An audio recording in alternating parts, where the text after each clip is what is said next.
তো hey guys, এখন আমি কোথায় জানো? এখন আমি আছি বীরভূমে। দেখো দেখো এখন এখন আমি বীরভূমে আছি, কারণ আমি একটা আমি তো এমনি কলেজ পেয়েছিলাম রঘুনাথপুরে। তারপরে দেখলাম আমি পলিটেকনিকের জন্য ফর্ম ফিল আপ করেছিলাম। তো সেই লিস্টে আমার নাম আছে, আর পলিটেকনিক কলেজে আমি পেয়েছি।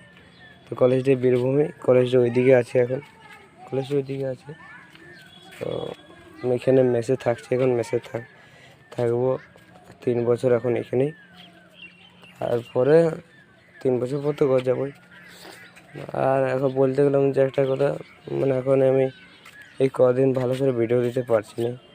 তোমরা টেনশন নিও না, আমি ভিডিও আপলোড করবো, ভিডিও আমি ছেড়ে দেবো না।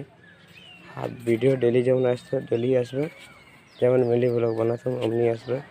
বাস তোমরা চ্যানেলটা সাবস্ক্রাইব করে রাখো আর আমার পাশে থাকো। ভিডিও আসবে, ভিডিও না আসবে আমার ভিডিও আসবে।